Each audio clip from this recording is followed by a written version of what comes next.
Okay, so the next video we watch today, Unofficial Skyrim patch by the great Down the Rabbit Hole. It's been like two other videos. I reacted to them, you know, recently, I would say. Like a year or two ago, I reacted to the EVE Online documentary. It's already been like over a year, yeah.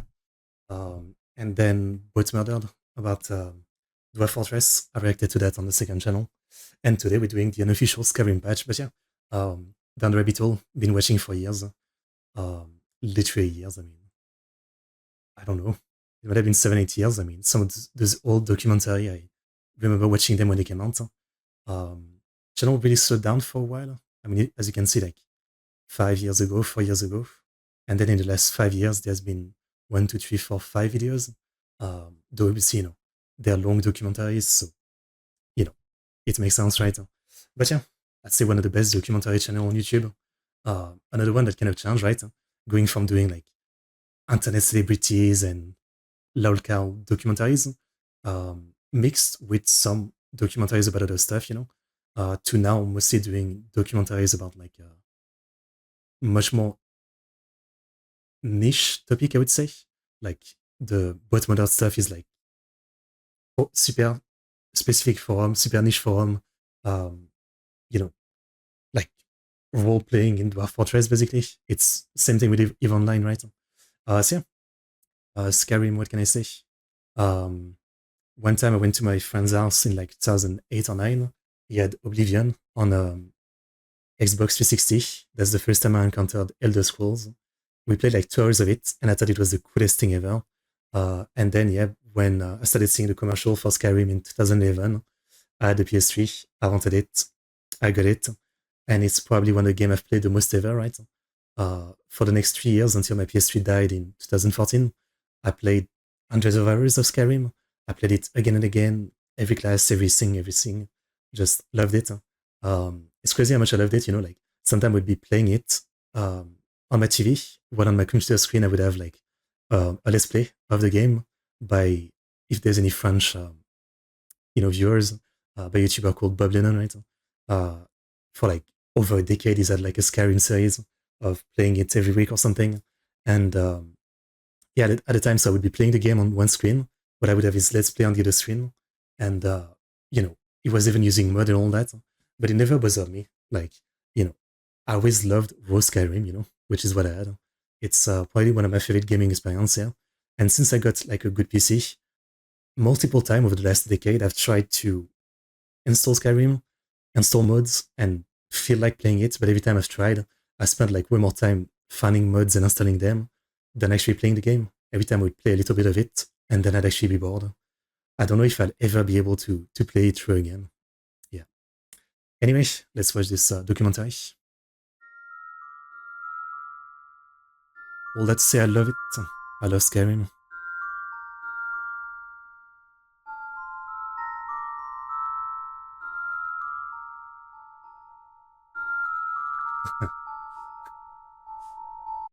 Is that a warning people have to have now?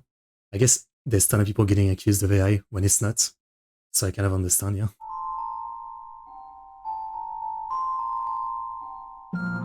On July 26, 2011, a modder going by Kevin opened a post to the official Bethesda forums by writing, quote, "I spent over 2 years working on the unofficial Oblivion patch, unofficial Shivering Isles patch, and unofficial official mods patch. When it's needing to fix Bethesda's game as always. To the detriment of much else.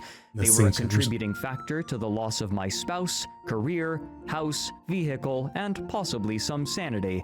And I can't wait to get back on it. It's all good. She came back, and I'm much happier with just her without the rest of it, including the sanity." End quote. Kevin had spent years in the Bethesda games community building his reputation, and his return was heralded as a great boon by his peers. The replies to this post were littered with enthusiastic players preemptively thanking Kevin and Quarn for their efforts, the latter being another community member of like this is gonna be a disaster. to join this new project. The pair were known for the niche practice of creating game modifications, colloquially called mods, for other players to download and use to improve their game experience. Kekaku means Frequently, plan. gamers with some relevant knowledge, or simply motivated gamers willing to study, will alter or add to a beloved game's code. I'm joking, but I do enjoy the way Down the Rabbit Hole does this kind of like baby level explanation in case, you've got someone older or not versed in any online stuff watching. He's always done that, I do kind of like it. Code and content, and this definition encompasses a wide breadth of possibilities. Some mods add new features to a game, while others tweak existing features like user interfaces and character upgrades. Kevin and Quarn, however, were known for creating the least exciting category: bug fixes. Coding errors in games are not only common, but nearly universal due to the complexity of such a task, and bug-fixing mods for popular games are typically community efforts to help solve these problems that, usually for reasons of time or budget, go unsolved by the developers. Bug-fixing mods also tend to be unintrusive, meaning that gamers looking to add new features to a game that they enjoy will often go out of their way to add bug-fixing mods as well. When I think of some of the biggest and maybe best mod project of all time, I always think, I forget what it's called, but the one that you basically have to get if you want to play Vampire the Masquerade Bloodline. It's a game that's incredible, but it was kind of unfinished and the studio went down. And some people took it upon themselves to basically make this absolutely needed fan mod that makes the game playable beginning to end, because without it, it's literally broken to the max. And it's really worth it because this game is incredible. It's genuinely a broken masterpiece, I would say. There's so much to love about it. As a matter of course, these mods were particularly welcome for Bethesda's games. Bethesda Game Studios had built a strong reputation for creating immersive and accessible role-playing games, featuring large open worlds with a wide variety of content, but they were marred by a perennial problem.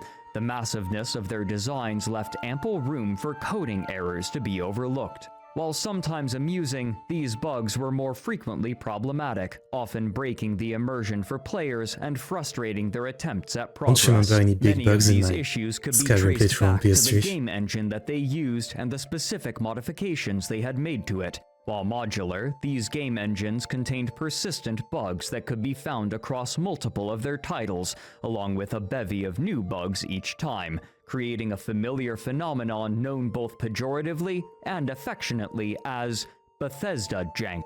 Kevin and Quarn had participated in and led bug-fixing mod efforts in the past for prior titles in the Elder Scrolls series, using the name Unofficial patch for each, and their knowledge and experience would prove useful in the creation of the Unofficial Skyrim patch. Kevin promised, upon the release of Skyrim in 7 months, that 2 years of his modding efforts would be dedicated exclusively to working on the Unofficial Skyrim patch. Despite the looming immensity of the project, he was optimistic, closing his... Also, it's fucking hilarious that the game isn't even out and the guy is already saying, I'll need at least 2 years to fix the game. It's sad when you think about it. Obviously, I respect all the mod and bug fixers, right? But it's fucking sad that it's accepted to such an extent, right? That of course they're gonna release the game unfinished. Wasn't it the same with Starfield? A decade later? It's many games release bug these days, but what Bethesda does is just on a different level. It's literally letting the paying customer finish it, right? It's like buying a car, windows are broken, door handle doesn't work, and you have to fix it yourself. But you bought the car full price. Post by stating, quote, "Curse my naive optimism, but I really do think that Skyrim will give us much less work to do than Oblivion did. Bethesda Softworks has a far larger team working on it, more eyes catch more mistakes, and has the benefit of experience from Oblivion. So let's hope for the best." End quote. His assessment would prove preposterously wrong. Famous last word. Write this on his grave.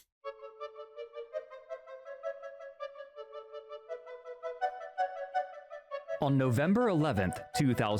Which again, I can't remember playing the game on PS3, like I'm sure there was some game crash or a ton of like visual glitch and ragdolling and whatever, but top of my head, I don't have like any big moment of being stuck or having annoying bugs breaking my game or something. I can't think of it top of my head. Yeah.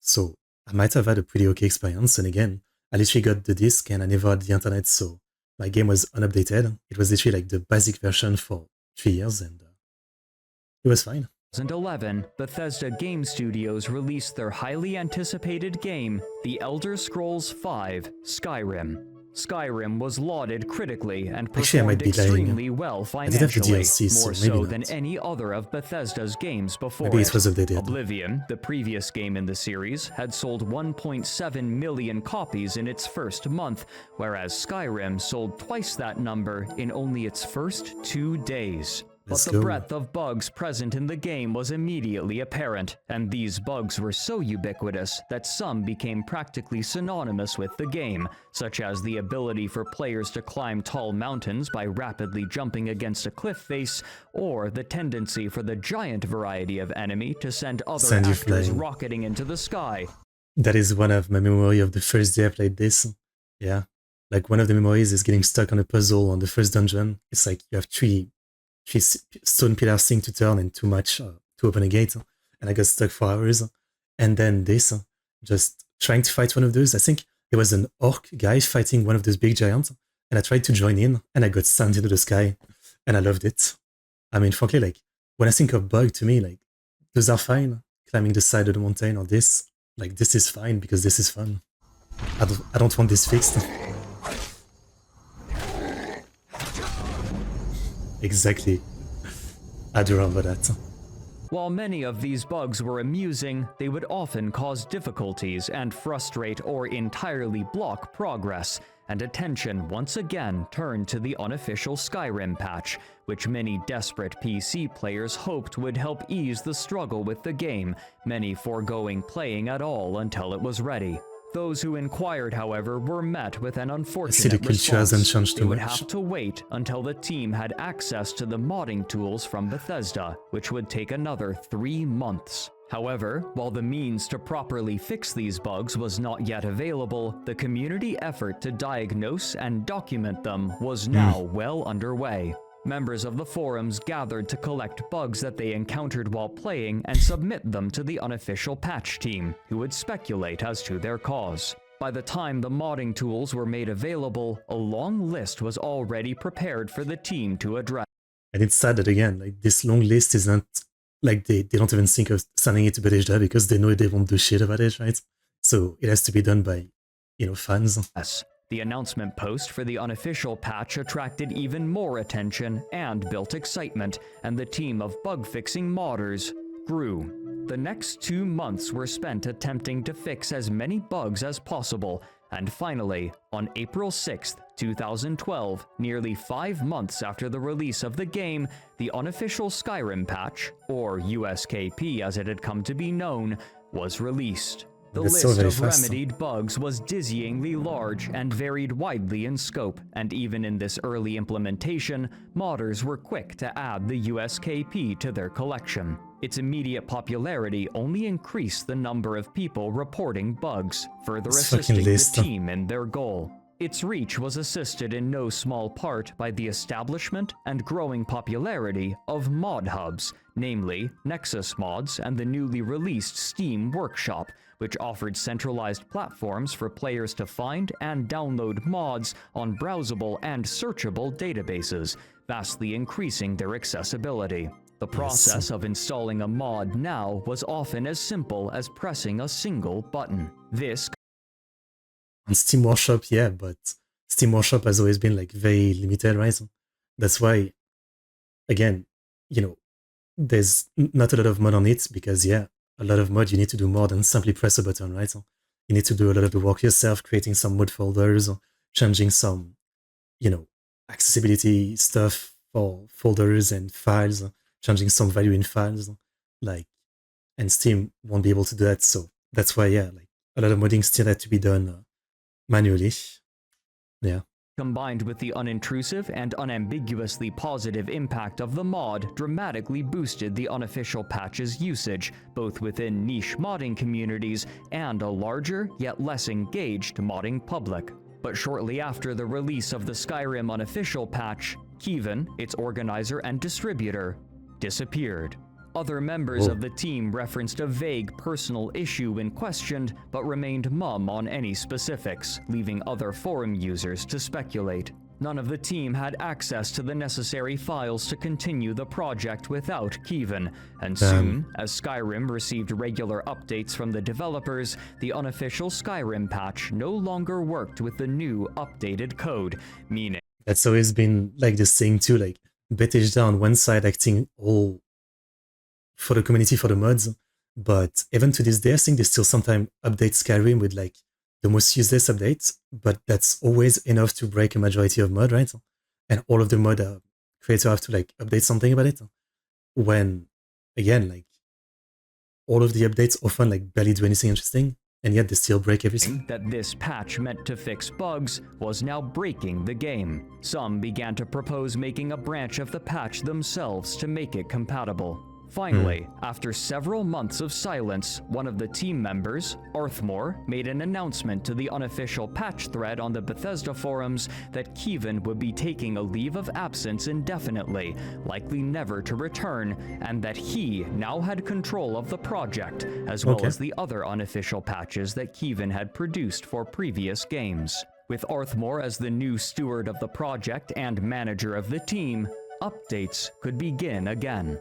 As months passed, more and more bugs were discovered, addressed, and eventually fixed by this network of modders, and over time, many other mods dedicated to fixing specific bugs could also be fixed by the USKP. It's been so long. And so, instead of downloading many different bug-fixing patches, most people opted simply to download the single USKP. To encourage players to forego other projects and rely solely on the unofficial patch, the team posted a list of bug-fixing mods made obsolete by their patch. The active team behind the USKP also meant that it was always kept up to date with the latest version of the game, meaning less concern over depreciation. Soon, the unofficial Skyrim patch had become nearly ubiquitous among modders, and when someone new to the practice would ask which mods to download, the USKP would often be first among them. Its growing popularity had another effect. Because so many people were using it, many other mod authors began creating their mods with the assumption that their users would have the USKP as well. Makes sense. And so, many modders added it as a dependency, meaning that their new mod would not function unless the USKP was installed as well. In this way, players who otherwise would not have downloaded the unofficial Skyrim patch or had no interest in it did so anyway, so that another mod that they wanted would function. But while Arthmore was getting affairs in order so that the team could continue work, another of his mods was beginning to receive scrutiny. On February 7th, 2012, Arthmore had released his Open Cities Skyrim mod, which removed the loading zones used to enter cities and instead made the cities a part of the contiguous overworld map. While a minority of players complained of frame rate and crashing issues, the majority seemed pleased with its effects. However, after an update to the mod in June, people who downloaded and used it noticed a peculiar addition. In the largest cities, demolished Oblivion Gates had been added, a structure that featured heavily in the previous game in the Elder Scrolls series. According to a write-up in the Something Awful forums from user Strong Female, quote, "These gates stand out because they're large and are placed in the middle of each city. They also look like shit and have terrible textures. They don't even make sense from a lore perspective." End quote.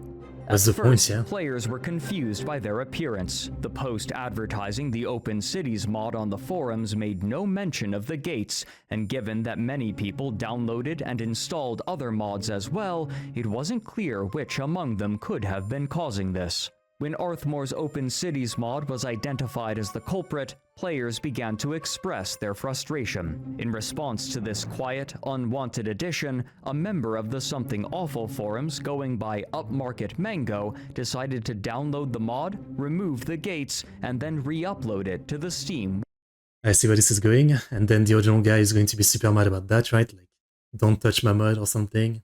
And then it's going to be a massive debate about, the ethics of modding. You yourself are using Bethesda stuff. Like, it should be that your stuff too is open for anybody to take and do what they want with, and then everybody's going to fight. Workshop. When Arthmore discovered this re-upload, he was furious and took swift action, demanding that, under the license agreements for the creation engine and the mod itself, this altered version of Open Cities was to be taken down in accordance with the Digital Millennium Copyright Act, or DMCA, arguing that his content was being stolen and shared without his permission. When Bethesda staff obliged and removed this modified re-upload, another modder named Andreas took it upon himself to try again, except by a different, more clever method. Rather than re-uploading the entire mod sans the gates, he instead offered a mod for Arthmore's mod, which he named Gatecrasher. This small file, when installed alongside Arthmore's Open Cities mod, would remove the Oblivion gates and leave the rest of the mod intact. In this case, he was not re-uploading any of Arthmore's content. I feel like over the last 10 years that I've been, that I've had a PC strong enough and that I started modding, that's always the drama you see about mod. Like, the copyright aspect of it, maybe? Where, like, people make a mod of a game, right? So, then it's like, can I sell it? Can I not sell it? Can I put it behind a paywall? Can I not put it behind a paywall? If someone else takes it, puts it in a mod collection to download. If someone else takes it and modifies something and re-upload it.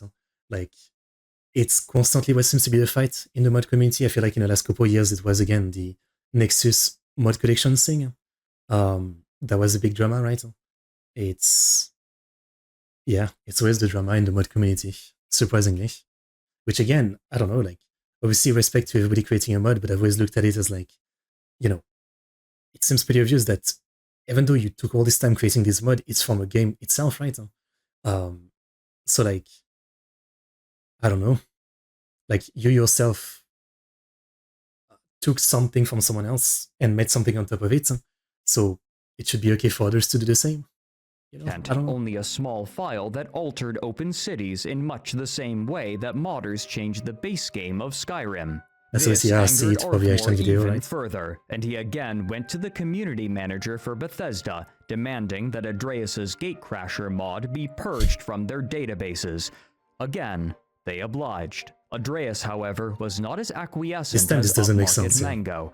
Andreas would later claim that the senior community manager at Bethesda gave him permission to re-upload Gatecrasher to their hosting service, stating that it didn't violate their guidelines since he wasn't re-uploading Arthmore's work, only uploading a file that would modify it, something that many other mods already did in order to ensure compatibility with one another. With the decision made, Arthmore made his displeasure known. Writing in response to a post on the official Bethesda forums, he began railing against the practice of modifying other mods, stating, "I would consider any mod created for the sole purpose of sabotage and/or destroying content in another mod as malicious software. I fail to see how it could be seen otherwise." He also attacked the character of said creators by stating that, "You can't separate the mentality of those who want to freely rip each other off from the type of person who would exploit such a loophole such as this in order to skirt existing rules on the subject. They're one and the same in my experience." What rules? In another post in the same thread, he appeared— It's a fucking mod that removes like a gate. Like, what rules? It's literally like what all the mods do. They add stuff, they remove stuff from the game itself, from other mods. It's just how it works. Appealed to the community's moral framework, writing, "Have we as a community so lost touch with our core principles that we're given actual serious thought to enabling the deliberate, targeted sabotage of another's work?" However, none of his philosophizing changed the reality that some users of the Open Cities mod simply disliked Arthmore's extraneous addition of the Oblivion gates, and removing these dead gates from the mod was no different to them than making changes to the base game of Skyrim. With Gatecrasher approved, and with no recourse, Arthmore felt forced to capitulate. Making an edit to the main thread for the Open Cities mod, he included a new section at the bottom.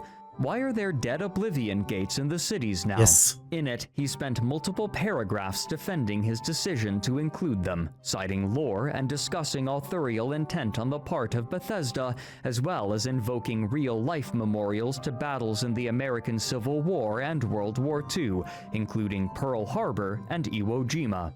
This is so stupid. I don't get it. How did they get to this again? Like, you made a mod to open the cities. Why would you add anything like that to it? I don't get it.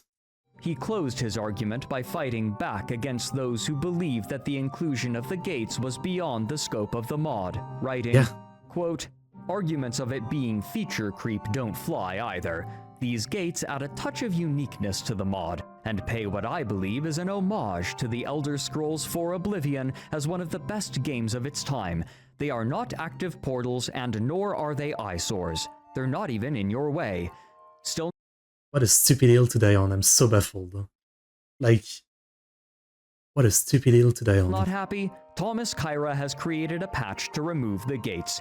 His is the only authorized patch. Any others have been produced without permission and are likely to have game-killing bugs in them. End quote. Over time, this event would be given a name. Gategate, a reference to the infamous Watergate scandal. According to team member Sigurd Stormhand, who recalled the incident many years later, quote, "The reason Arthmore dug his heels in was, as much as anything, because some users said some extremely offensive things about the gate meshes themselves, which were made for the project by a friend." I see. End quote. While uncorroborated, a user on the RPG Codex forums would state that, as a result of this disagreement, quote, "Arthmore's personal website got hammered for days with goatsy, gore, and other horrible things." End quote. That is taking too far, obviously. The guy is kind of becoming unlikable, but yeah, the internet does what it does, right? I mean, even over the most minor disagreements, yeah, people are gonna be extreme, unfortunately. Like, this is stupid, but it doesn't deserve any of this. The size of this controversy, it set a precedent that Arthmore felt justified making additions to the game to better suit his vision by surreptitiously bundling features with mods that had other overtly stated purposes. Yeah, why not make it a side mod? And those who disagreed with this vision were not only wrong for attempting to change it, but a threat to the very foundation of modding itself. The desires of the user were secondary to the creative integrity of the mod author's intention, and this, naturally, included Arthmore himself. Now, Arthmore was in charge of the unofficial Skyrim patch, the largest bug-fixing project. So we can see where this is going. Like, it's a bug-fixing thing, and he's going to take it upon himself to add a bunch of stuff. And rather than make it a separate mod, just add it on the bug-fixing mod, which makes zero sense. For Skyrim, and with more and more mods adding it as a dependency, it was becoming harder and harder for modders to omit it, though few had much reason to do so, given its utility.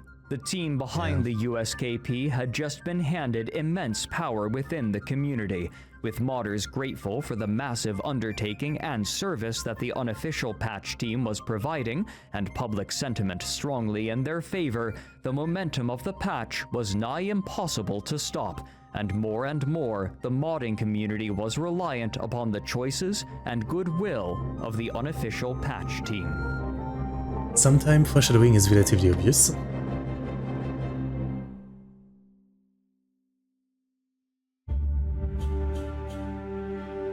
The friction between players and the team would begin early into the unofficial Skyrim patch's lifetime. On September 3rd, 2012, 5 months after the launch of the patch, a forum user wrote in response to the patch's thread expressing their distaste for a specific change that the USKP made to the initial 3 Guardian Stones. These Guardian Stones, found near the beginning of the game, act as guides for new players. Only one stone's boon may be chosen at a time, and adopting one increases the speed at which the character gains experience for a family of skills, encouraging them into one of 3 modes of play. The Warrior Stone boosted the growth of melee combat skills, while the Mage Stone and Thief Stone did the same for magic and stealth-related skills respectively.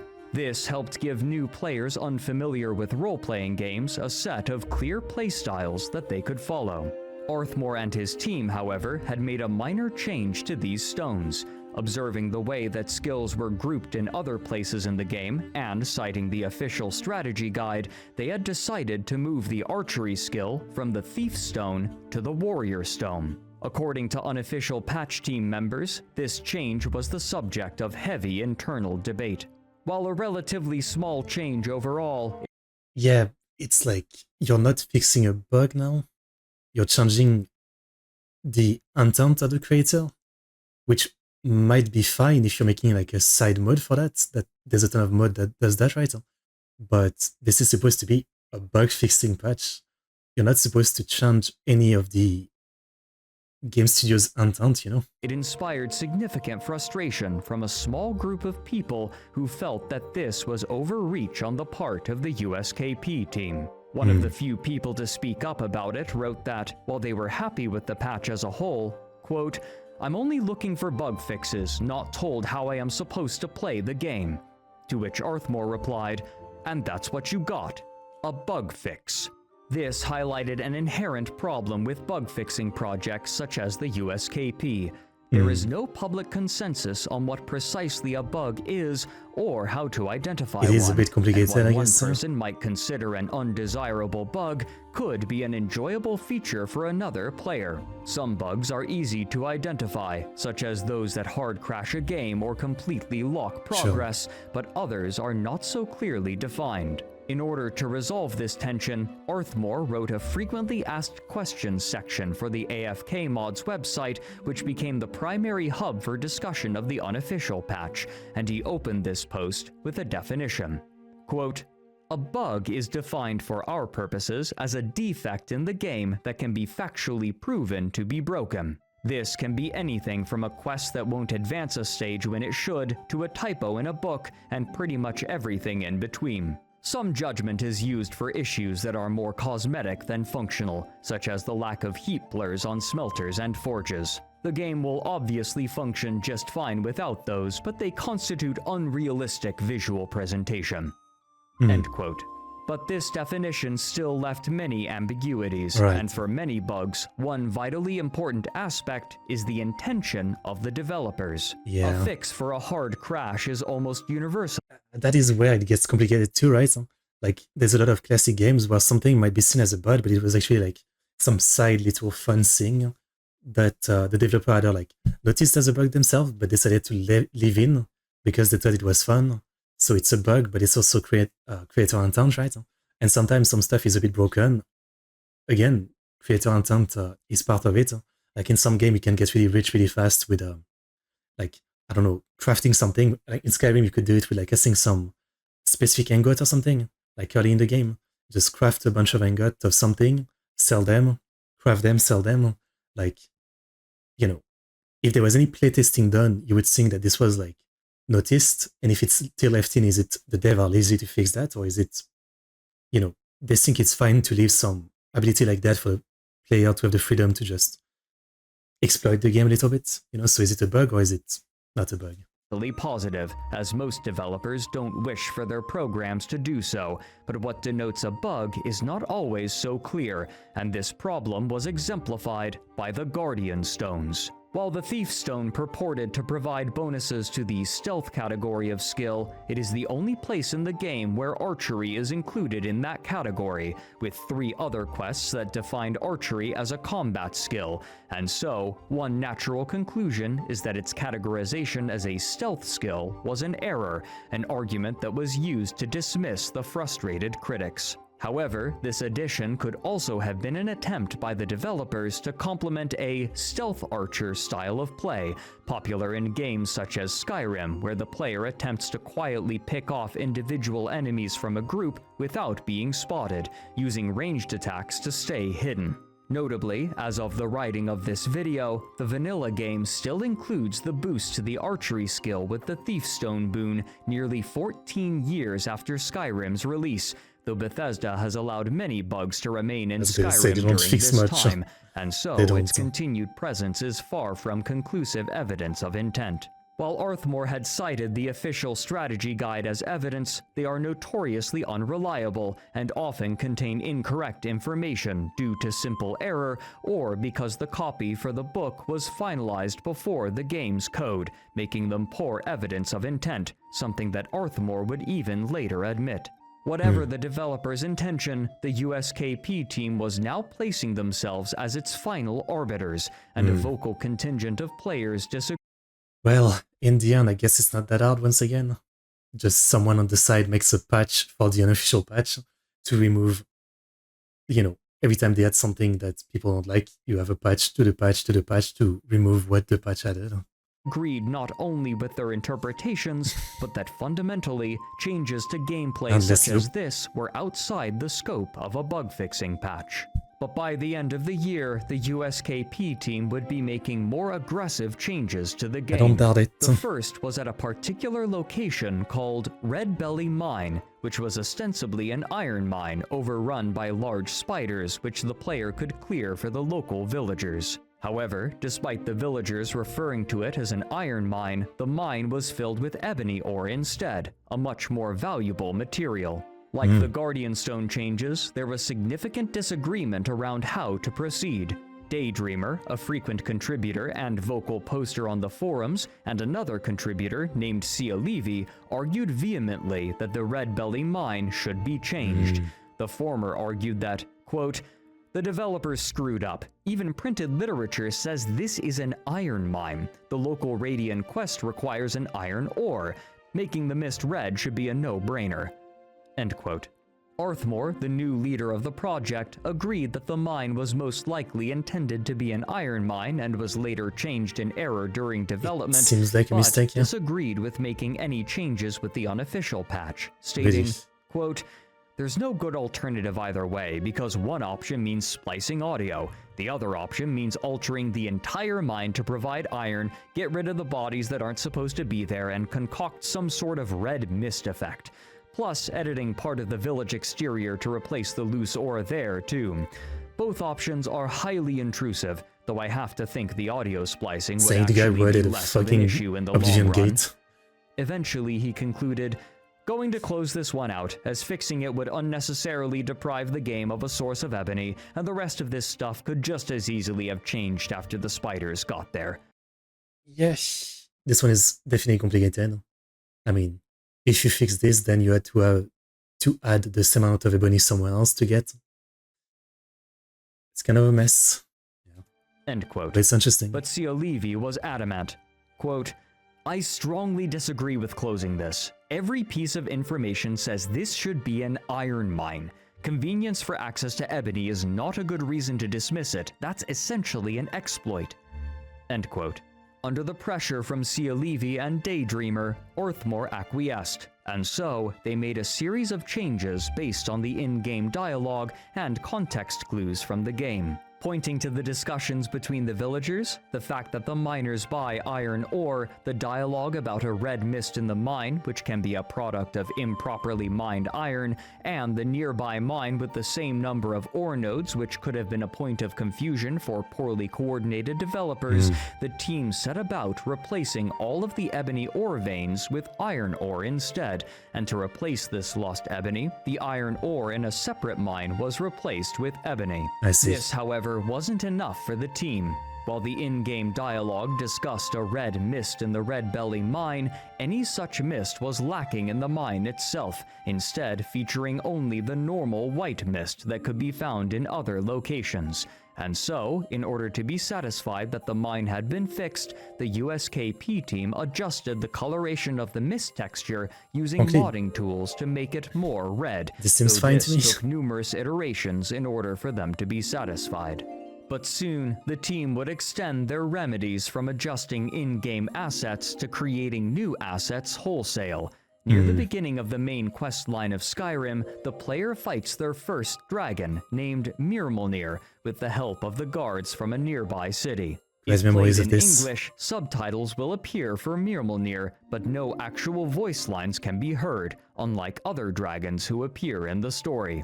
They're gonna After make up the voice? investigating, the team discovered that, while the game's code called for a voice line to play when these subtitles appeared, no audio file actually existed in the game. Notably, localized versions of Skyrim included voice acting for these lines in their respective languages, and only the English version lacked these audio files. 9. Still, without any files, there was nothing for the USKP team to restore. Rather than simply remove these orphan subtitles or leave them as they were, the team behind the unofficial patch decided Get on a a voice different actor and do option. it. They had a member of the community record a custom voice line for the dragon and added it to the mod, giving Mirmulnir the affect of a wheezing old man.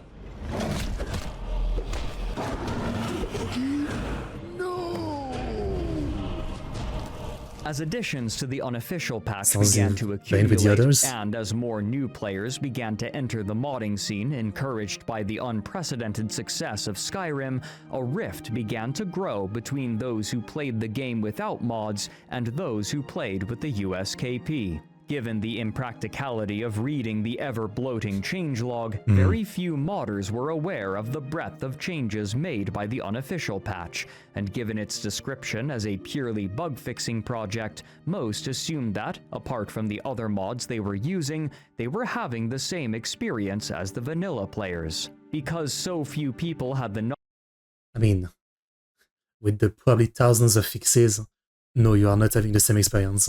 Like, even if they change nothing but bugs, there's way too much fix to say you have the same experience. knowledge base to tell the difference, there was little opportunity for the unofficial patch's reputation to be harmed, if not because of their relatively small impact on the game, then due to ignorance. This broad perspective on what constituted a bug was illustrated in part by a post made by Arthmore to the AFK Mods forums in July of 2014, in which the team listed the numerous other mods that helped, as they described it, fix the game experience. In this list, they included a mod called Sky UI, which sought to offer a menu system more accommodating to players who used a mouse and keyboard. Arthmore wrote, perhaps half in jest, that it was Again, none of this matters if they make it like a separate mod, right?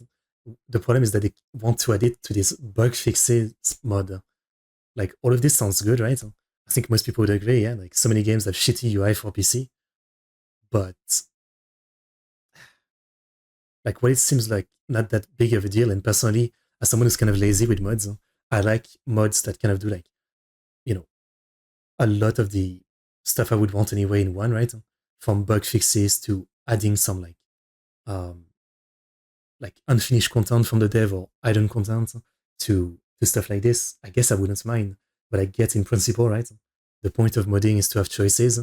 So when you have such a central like patch, you have to stick to the vision, which there should be like a defined definition. So yeah, I think like reworking the UI, like that's not a bug.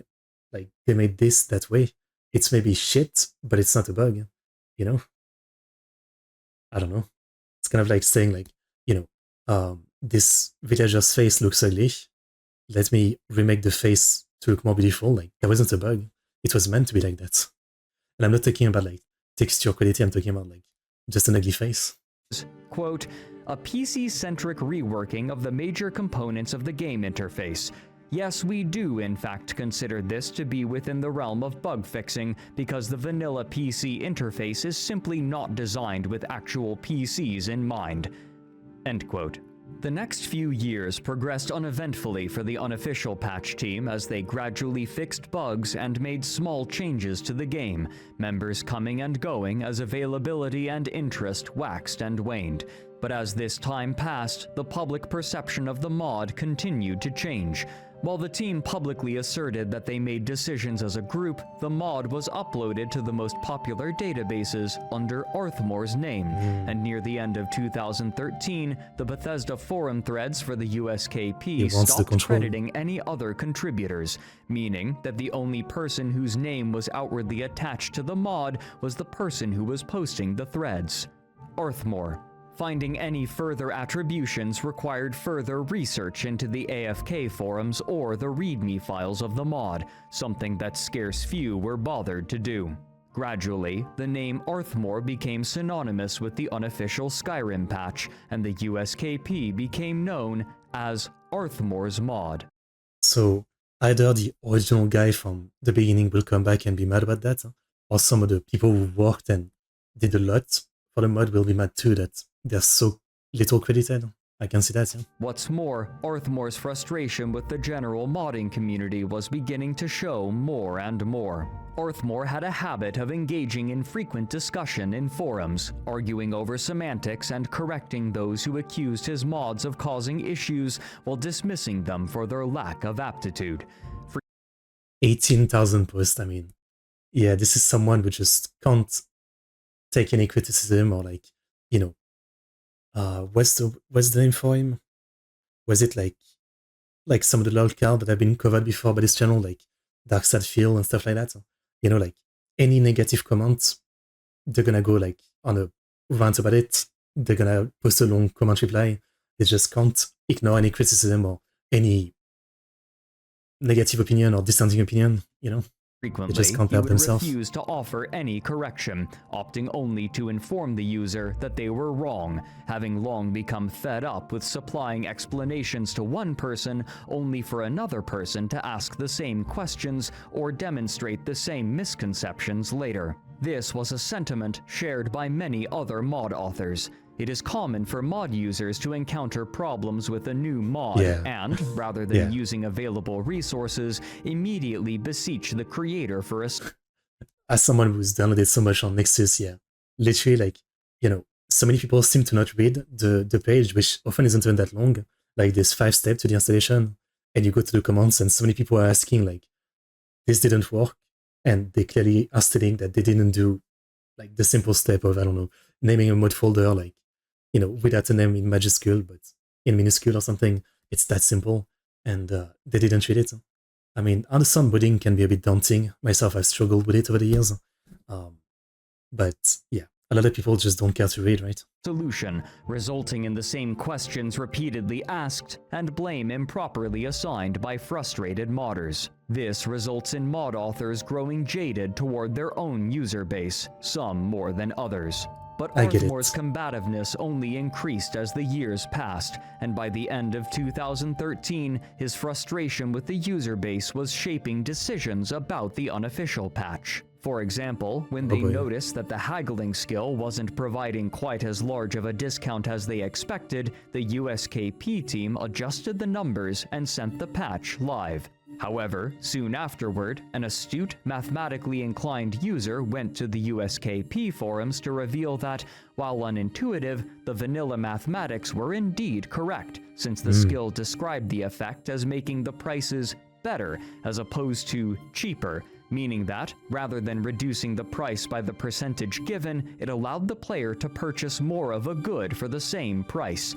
The bug fix had accidentally introduced a new bug, rather than fixing one, though relatively minor. Arthmore, however, refused to revert the change on the basis that, quote, I can predict with absolute certainty that it will simply be reported again if we undo this. The whole convoluted logic of it defies common understanding because nobody I know thinks 15% better results in a $100 item costing $87.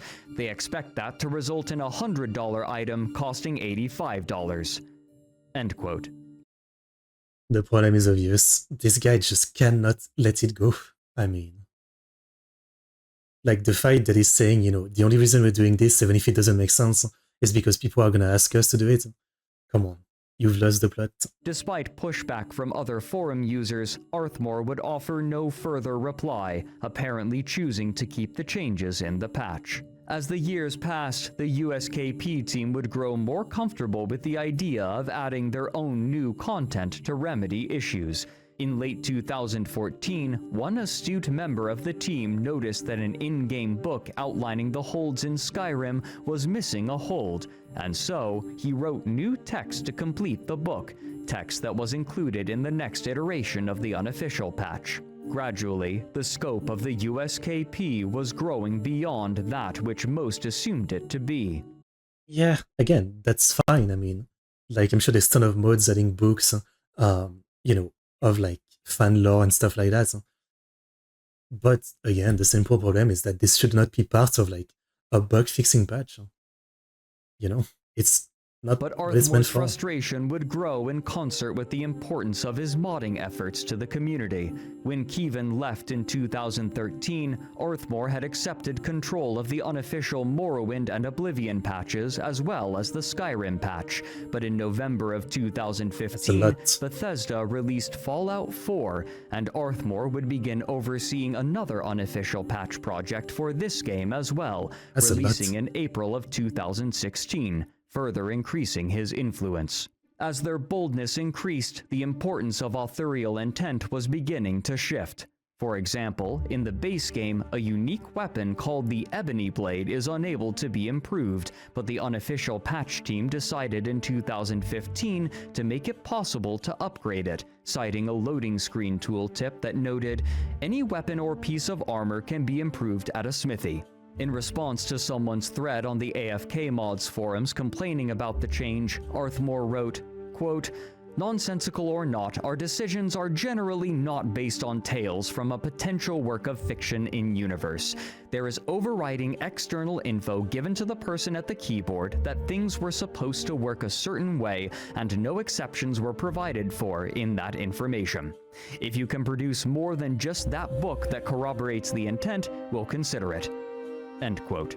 However, despite their adamance, 2 years later, this change was reverted. Responding to another person making a post to the same forums complaining about the reversion, Arthmore dismissed them by saying, quote, "Get a mod that handles this then, because the decision was reviewed and decided for reversion after reading up on the lore." The problem with arguing the load screen is that the book in the room with the blade is quite clear, which means the game is speaking to the issue directly instead of a generic load screen that could be interpreted numerous ways. We do not Makes consider sense. load screens to be primary sources of lore, especially when they're of the type that explain game mechanics such as this. We are not going to change it again. The lore sources are correct, and a lot more people consider those to be important to maintain. Our decision has been made and we're sticking to it. The lore is clear, what we've done is consistent with it, and that's pretty much that. We are not responsible for the condition of things in the lore. Bethesda is. If you think this needs changing, lobby them to change it. We are not going to. End quote. This ambiguity of purpose, get another whether mod. the mod was in service to authorial intent or lore, would only continue to plague further changes. The team was also keen to add new assets, such as higher resolution textures to replace others, despite falling well outside the purview of bug fixing. Right. These are only a handful of the changes with which some people... Like again, it feels like it doesn't matter if I download this thing and it does that, whatever, right? But at the same time, again, like there's a very clear reason the mods should stick to what they're meant to do, and then you should just make a separate one. Because here, for example, like you download this one, and then you download some other massive mod that, 4K all the texture. Well, it might conflict because there's like already the upgraded texture from the unofficial one plus the other mod you downloaded. When again, it shouldn't be like that. Took umbrage, and they would continue to accumulate as time passed. Over the next few years, the unofficial Skyrim patch would continue to become a staple of Skyrim modding, and while a remastered version of Skyrim was in production, named Skyrim Special Edition, the unofficial patch team would be given early access, along with a small cadre of other modders and content creators, so that they could make an updated patch available upon this new version's release, which would occur in late October of 2016. Early access for the Shortly after modders. release, Arthmore would be interviewed as a mod creator by the game studio, though little substantive information can would be fix stuff in discussed, advance. mostly acting as a way for Bethesda to advertise the mods from Arthmore that would be available for Skyrim Special Edition. More importantly, it acted as an endorsement of the work of Arthmore and, by extension, the unofficial patch. With this new updated version, the patch would take on the new name of Unofficial Skyrim Special Edition Patch, or USSEP. But just as the unofficial patch was reaching levels of recognition scarcely rivaled by any mod before it, Arthmore would finally begin damaging his reputation so thoroughly that the modding community would begin It to was turn bound to on him, happen. and by extension, the unofficial patch project.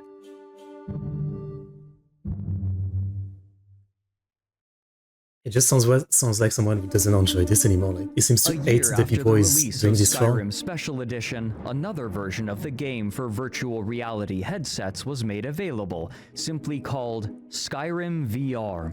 Though there was no official modding support, modders were quick to make a minor change to the unofficial patch to make it compatible, and to their great relief, it largely worked, meaning that other mods which were dependent upon it could be made compatible as well. Over the next year, the small but dedicated Skyrim VR modding community grew. But in April of You know, if they ever get shipped good and all that, one day I'd definitely like to try this. That might be the way I would actually play this game again. Because right now, I don't know if I'd ever play it the normal way again, even with a ton of mods. But in a VR setting, it would feel different enough and all that I might be able to play it again, yeah. Maybe one day.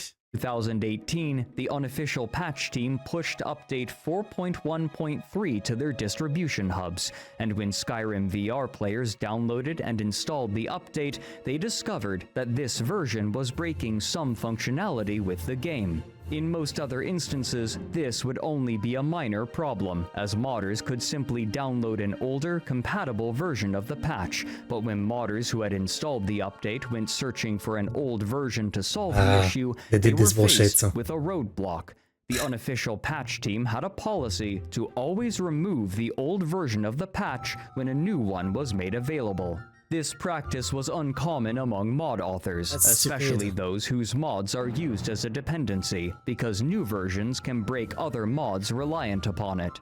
As such, the decision to bar modders from accessing older versions was generally seen as a harmful, if not antisocial, practice, especially given the collaborative nature of modding. It is really. The team continued this practice anyways, ostensibly to prevent complaints from people using an older version of the patch, though the team members have also stated that this was the wish of Kevin when Arthmore inherited the project. The unofficial patch team was aware of the problems that this would cause the VR modding community, but Arthmore was unsympathetic in a public statement, writing, quote, "Bethesda has made it clear that the VR versions of the game do not support the use of mods. As a result, this mod will not be supported for anyone attempting to use it on a VR version of the game.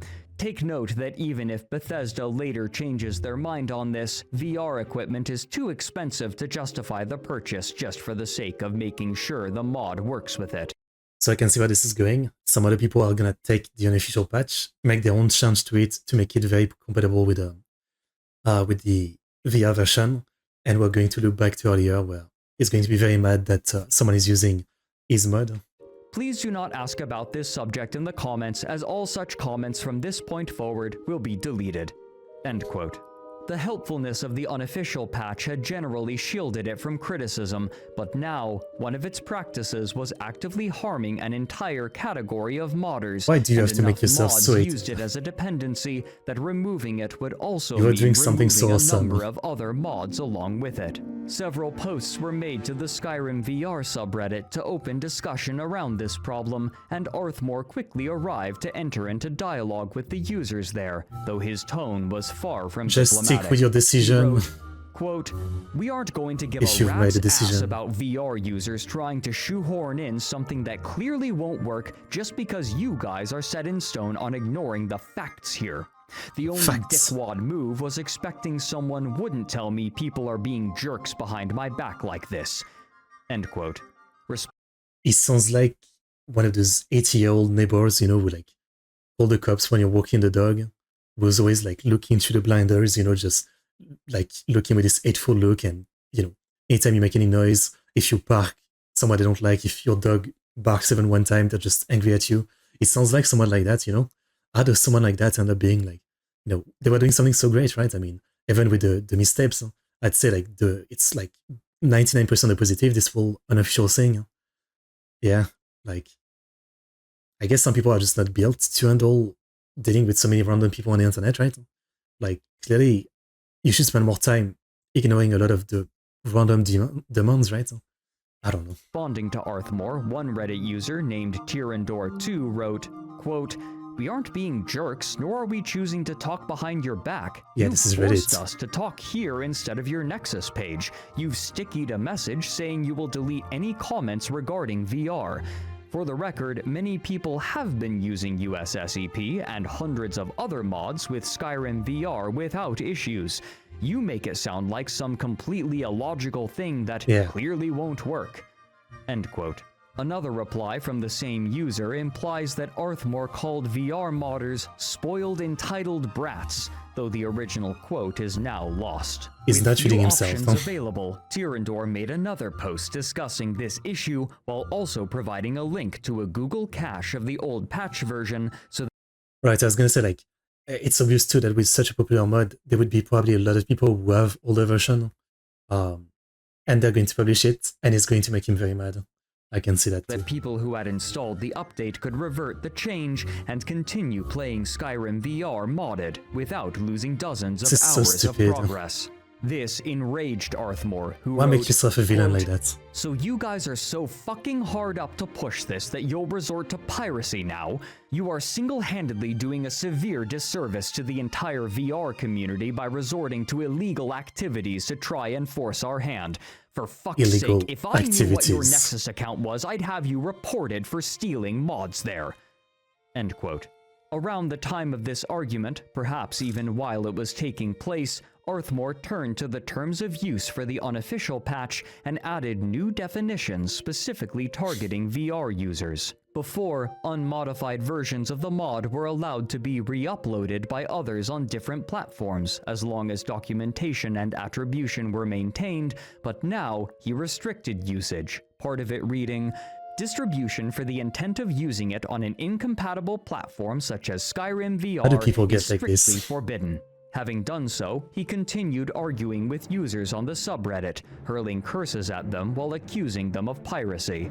At some point, the page to download the patch was taken offline as well, barring anyone, VR user or otherwise, from downloading it. However, suddenly, in the middle of this argument, Arthmore made a turn and apologized and restored the patch's availability after only a short time offline. Though the precise wording is lost, other members of the forum seemed taken aback by his apology and commended him for it. Soon, the unofficial patch team would... Yeah, seems like a very emotional person, I guess. He just went on a bit of insanity. Like, if he's not like this from now on, I guess fixed, but we still have like an hour to this. Endorse a new mod that made the patch compatible with VR, and those asking on the subreddit would be guided to this mod, as well as an archived version of the unofficial patch, though discussion about VR was still banned and heavily moderated on the USSEP Nexus page, with any post about it purged. News of this conflict disseminated gradually throughout the general Bethesda modding community, and by the time the next controversy occurred, many were ready to turn on Arthmore should the unofficial patch team misstep again, and that misstep would come less than a year later, when his combative attitude would finally find him in lasting trouble. In February of 2019, a user on the Skyrim mods subreddit made a post titled, "Does anyone else hate how the unofficial bug patch adds features and not just bug fixes?" The contents consisted of 2 sentences. Quote, "I use it, but I wish it didn't add things like another set of Archmage armor, he's gonna go nuclear again, and so on. It's just not the job of the patch to do so." If he sees this. End quote. The top comments on this post were populated with modders having a discussion around the complexities of defining a bug and solutions for those who wanted to revert certain changes, while farther down, many could be found dismissing the person who made this post as misinformed, while others espoused their support for the mod, some more inflammatory than others. One well-received comment described Arthmore's posting history. Quote, "I sometimes wish the unofficial patch would take a more conservative approach about what it considers a bug, but it's impossible to have a rational discussion about these things with Arthmore without it turning into a flame war. As you can see from his posts in this thread, he takes any criticism of the unofficial patch very personally and immediately goes on the offensive, accusing you of lying, lacking skills, having some sort of agenda, etc. Life is too short to have to deal with that, so I just edit out anything I don't like myself. End quote. Another user replied, quote, I'm on the fence about this because while he does go overboard sometimes, okay, a lot. Sometimes. He and the other contributors have put literal years into the thing, so being annoyed by misinformation is understandable. On the other hand, there's the trend toward behavior that's easily described as volcanic. It is true, I'm sure it's like thousands and thousands of hours, right? But clearly the problem is the personality, right? The guy isn't built to handle this massive audience, and the smart thing to do is to just not ignore everybody, but like, you know, he seems to feel like he has to answer absolutely anybody with any criticism against his stuff, right? He just can't seem to, like, the obvious thing to do is just not answer people individually, right? Like, leave that to other people. For him, maybe he makes a statement in like the release notes or something, but otherwise just work on this thing and shut up, you know? And people will think you're great, because yeah, you're putting all this work into it. But by the way, you're talking, acting, you're just not making yourself likable. End quote. As the first reply in the chain suggested, Arthmore had indeed already arrived to the post, replying to comments to defend changes made in the unofficial patch, though as had come to be expected, he had little interest in containing his anger against these commenters, frequently calling them liars among other pejoratives. Among the commenters was a user going by Opus Glass, a mod author responsible for publishing the Diverse Dragons collection, which adds a variety of unique dragons to Skyrim. After stating that they themselves use the unofficial patch due to the wide array of bugs that it fixed, they revealed that they had to adjust a table changed by the patch, a change with which they disagreed. They explained that, quote, I understand the reason why they added it, but it's not a very well thought out reason, and when I've tried to discuss it with Arthmore, he goes all scorched earth, I am holier than thou. End quote. Arthmore, however, took umbrage with Opus Glass's recounting of events. Deigning to reply, he wrote, quote, and just when was this supposed to have happened? Because I think you're just making it up based on what you thought you had done at some point. Not one person has ever brought this up to us in any way once the fix was put in place. Make a proper argument in the proper place, this sub is not the proper place, and we'll consider it. Until that happens though, we're going to assume you're just wrong about this and leave it. The more the time passes, the more I'm annoyed because I know people like that. I mean, let's say I live with people like that where like, you cannot ever like, it's not even tell them they're wrong. You can't even like, you know, try to say that, you know, like something a bit different than them, right? Like they will just automatically get angry, defensive. They will automatically like just get combative. So like you always have to agree with them, right? No matter how stupid it is, and you know, trying to disagree or have a conversation is just, it's a literal waste of time. And literally I've given up a long time ago. That's like the only real solution, just give up. Always just be positive and more or less agree with our stuff and just move on. Because it's a fucking waste of time. At that. End quote.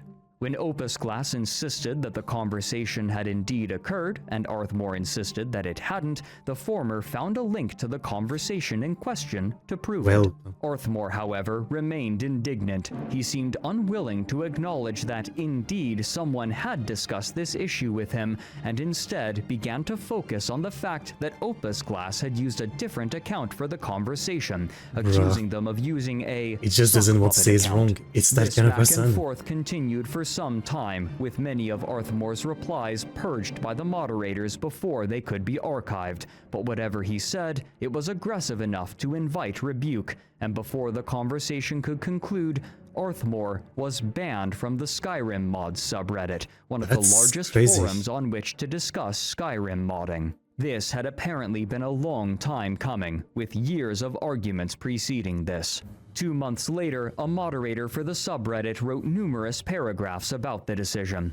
Part of it read, quote, Common accusations include that someone hates copyright and mod authors and is a zealot when that person criticizes how some authors license their work. He rebrands their disagreement or puzzlement with copyright law as a burning hatred in order to make them appear histrionic. It's one of those things where, like, that is one of the problems of Reddit. I think some people deserve to be banned, or some subs, when, like, they really insult people with, like, slurs and stuff like that. But yeah, even though this is all stupid, I think this is exactly the kind of conversation that should be had on Reddit. Well, not should be, but, like, doesn't deserve a ban, right? Like, sure, that guy was all about drama. I'm sure, like, every reply thread was drama, but there was no illegal stuff. No one was being doxxed. No one was being slurred on. It was just, like, the pettiest, stupidest arguments, right? I guess it's just, subs where the mods just want the subs to be awesome or something. Personally, I don't feel like I should be with Reddit. But that's what happens when, again, you put the control of what's being done in the sub with mods. I feel like this is the kind of stuff that has no reason to be deleted. I mean, if you don't want to read the stupid-ass argument, just don't read it. Scroll down to the next comments. He's especially fond of the word zealot and often accuses people of having some vague agenda when they express disagreement with him. In Arthmore's eyes, sincere disagreement is impossible because his viewpoint is objectively correct by virtue of it being his viewpoint. Pirate is another favorite accusation of his, and one that he sometimes slings at the drop of a hat. That's the most consistent theme. Reminds me of people today with the word Nazi. By sound argument, but instead to intimidate and disconcert. I have never once seen him show tact or empathy in any situation on this subreddit that required either. Reason. The only time he has ever actually shown contrition was during his meltdown over USSEP being adapted for VR users. And I don't think even that was genuine. I suspect that Arthmore went to modify the USSEP permissions to forbid all use in connection with VR, only to see this notice that the Nexus staff put in the relevant form. If you change these settings, then the date and time of the change will be logged. You cannot allow other mod authors to modify or use your resources and then change your mind and expect them to remove your content from their work. So, interpret his apologetic behavior however you will. But what are Arthmore's thoughts on all this? Well, apparently a harsh tone is the only thing that people here understand. He doesn't think he was banned from here for his tone, though. According to his comments in threads on general mod author discussion, Arthmore was banned from here for having the bravery to stand up for mod author rights. We didn't like what he had to say, he claims. Over the years, Arthmore had been constructive more often. I'm getting more and more angry because, explode at people. Again, I know people like this, I live with people like this. His behavior began to taper off until it was very far overshadowed by his meltdowns. And Arthmore has made it clear it's so fucking tiring. For years I would engage. His words elsewhere, now again, he is just don't even try it, whatever. Whatever you say is right, I don't care. I've got better things to do. You will never be allowed to return here. End quote. Still, it was clear that many they always expect you to be open to their ideas, that Arthmore had done. Second you disagree about the smallest thing, but just couldn't clear. But as many other mods which were still remarkably popular, and criticism would frequently be tempered with proclamations of respect. Right. But it wouldn't take long for the last of this goodwill to be burnt and for collective action to be taken.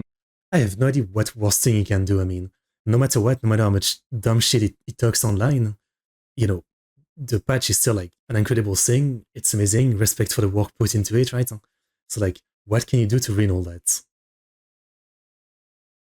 Against him, fueled by frustrations with his aggressive nature, relitigations of the changes made by the unofficial patch, and misinformation about what exactly Arthmore had done.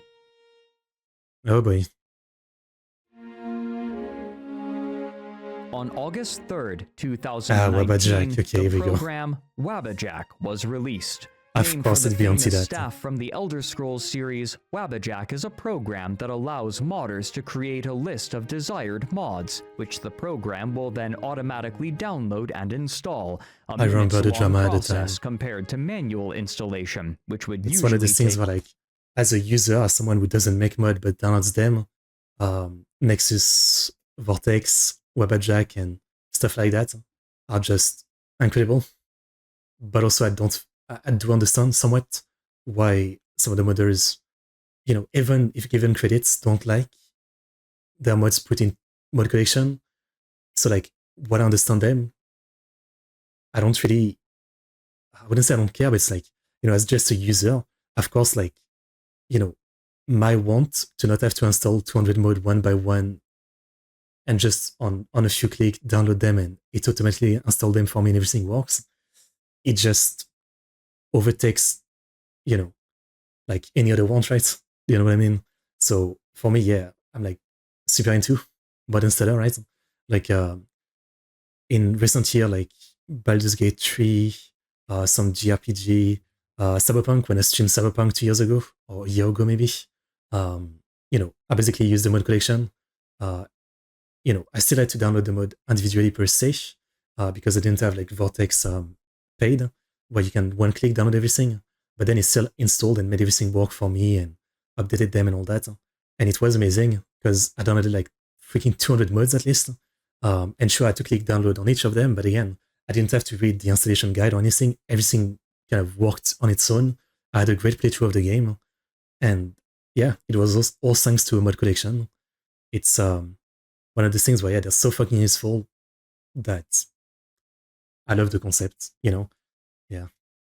Hours Something and with was Stardew prone Valley, to user great mod error. collection. The benefit to mod users was obvious. Not only did Wabbajack remove much of the tedium associated with modding and allow people to install far more mods far faster, but it also simplified the process, making it more accessible to those with less familiarity. But while Wabbajack had obvious utility, its release was still controversial. For mod users, Wabbajack helped fulfill their desire to use mods quickly and easily, but these goals were not always aligned with mod authors, many of whom sought recognition for their work. Before Wabbajack and other inevitable tools like it, those who wished to use a mod would have to visit a download page that presented the mod author's name and the opportunity to interact with the community and provide feedback. I get it. On Nexus mods, this included not only the option to endorse the mod, but to support the mod author financially. When using Wabbajack, these features were never presented to the user unless they went searching, something that most users would not choose to do. And so, they were far less likely to interact with the modding community. Mod packs had already drawn ire from mod authors, but Wabbajack exacerbated this. That's what I used to look for before Wabbajack, yeah. I used to look for people's mod packs, but you wouldn't find much, yeah. And that was like even more frowned upon, I remember. I remember looking for them, but never using them, I guess. And then I think the first time I tried to play modder Skyrim, I used Wabbajack. But then again, I spent so much time maybe downloading them or something, and then I just didn't really play for many hours, like 5 max. Problem even further, potentially disrupting the mod ecosystem by removing the friction that necessitated some level of recognition and interaction. To most, however, this was far from a consideration. Wabbajack solved a problem that had acted as one of modding's greatest barriers to entry, and even seasoned modders understood the utility and were excited to begin using it. While the program disseminated throughout the modding public, however, something odd occurred with the Unofficial patch project. On September 24th, 2019, the file for the Unofficial Skyrim Legendary Edition patch, or USleep, was altered to be an exe file that would install all files for the user. The Legendary Edition of Skyrim was released many years prior and included the base game along with all downloadable content, but it was superseded by the Special Edition, and the Unofficial patch team had released the final update for the Legendary Edition a year and a half prior, choosing to focus solely on the more refined Special Edition. Though outdated, many people still played on the Legendary Edition for various reasons. Much more mod compatible. When this change was made, players took notice immediately. Many had their theories as to why. Upon release, Wabbajack wasn't compatible with exe files, and so many suspected that this was an attempt from the Unofficial patch team to prevent Wabbajack from being able to say you don't want download and Wabbajack to install use your the mod. While there Just was say still it. some trepidation from mod authors, better than doing most it like mod this. users were in favor of programs such as Wabbajack, and so this perceived resistance. Man, I remember, like, again, I used to read the Reddit drama about it and watch videos about it. And again, like, I know it feels like being an asshole saying it like that, but yeah, it's like, as a user, this is great. I mean, even though I understand the modder's concern, as a user, all you can think is like, this is so fucking convenient. I mean, you know, whatever, right? But I also understand, and there was so much discussion back then. It was interesting. Resistance to it was received profoundly negatively. As if in response, the developer of Wabbajack, Halgari, updated the program within the day to be compatible with exe files as well, That's funny. making any attempt to impede Wabbajack users moot. That's funny. The following day, Sigurd Stormhand, one of the members of the Unofficial patch team, made a post to the Skyrim mods subreddit, which he titled, "A View from a Member of the Unofficial Patch Project." In the past, Arthmore would have likely been the one to make such a post, but now that he was banned, this was no longer possible. He opened by writing, Surprised he didn't quote, make other accounts. "Greetings and salutations, friends. I'm writing this because over the last 24 hours or so, I've seen a lot of posts which are perpetuating an inaccurate image of the Unofficial patch project. To be entirely clear, I have written the following entirely at my own volition, with neither input nor prompting from any other trying to act like a different person member or anyone else. Let me clarify this point so that people are clear. Arthmore runs the project with great dedication, but at no time in the more than a decade I have known him have I ever heard him describe it as my project. Is he writing also, this? to be clear, run in this context means he administers the project website, the bug tracker, assigns tasks/begs for help, moderates the forum, and handles the release schedule on multiple platforms and to multiple websites, and generally keeps things on the rails. What Arthmore doesn't do is unilaterally decide what gets fixed and what doesn't, nor does he unilaterally decide the format in which the patch is uploaded. More than once I've seen Arthmore own a change in the patch and take all the subsequent flack from angry users for whatever reason. He seriously did this. And when that change was argued for and implemented by someone else. That he carries out this last function with great assiduity is beyond doubt, though perhaps it could be done with less acidity." End quote. After briefly addressing the security concerns that programs like Wabbajack introduce and the potential effects on the modding scene, he gave the reasoning behind the abrupt and unannounced change to an exe file for the old Legendary Edition Unofficial patch. Quote, "It was decided to see if people really want exe installers or if they want Wabbajack despite it being an installer. This is why the Nexus mirror of Usleep was converted into an installer. What we discovered is that people definitely don't want exe installs, even if they are performing manual installs. However, despite this, people do seem to want a Wabbajack exe installer. I find that contradictory. Either exe files to install mods automatically are good, right? Or they are bad as far as I'm concerned. Rather more troubling was the fact that a Wabbajack developer immediately took it upon themselves to break open the exe and integrate that ability into Wabbajack, which contradicts previous commitments to abide by the wishes of mod authors and not include their mods if permission is withheld." End quote. But few people believed Sigurd's explanation. The top-voted comment, which had nearly 3 times the upvotes as the original post, explained the issue succinctly. Quote, "The exe installer for Usleep did nothing functionally desired by users. It was just pointlessly in an exe installer when setup was already able to be handled by a variety of methods. Wabbajack automates the install of many mods, a functionality desired by users." End quote. Other users were quick to reject the comparison that Sigurd made. In the replies to the top comment, another user wrote, quote, "They're saying they innocently, after Arthmore suggested it first, decided to switch Usleep to a registry editing exe just to see if anyone would like that, in much the same way that one might innocently kick someone else in the shin to see if they were a surprise masochist." That's one way to put End it. quote. These skeptical commenters would be proven correct 6 years later when Sigurd replied to another user in the Oblivion Mods subreddit, where he clarified that the true reason that they had taken this course of action was far— Okay, so it seems like I was wrong, but I don't know. I really thought it was the guy. less innocent than he implied in his post. Quote, What other bonkers stuff are you talking about? The time we turned the Skyrim version of the patch into an exe file for a day? That was a protest against Wabbajack distributing unsigned executables, and it actually convinced Halgari to change the way Wabbajack worked. End quote. Indeed, in the replies, the lead developer for Wabbajack, Halgari, appeared and offered to enter into a dialogue with the Unofficial patch team, which occurred just a few days later. While this would only be partially effective, it seemed to sate the team for the time being. However, for many, the Unofficial patch team had just spent the last of the goodwill that they had with the community. Arthmore's incendiary rhetoric was still fresh in the minds of many modders, and their actions to resist Wabbajack and other mod installers was seen as selfish and regressive.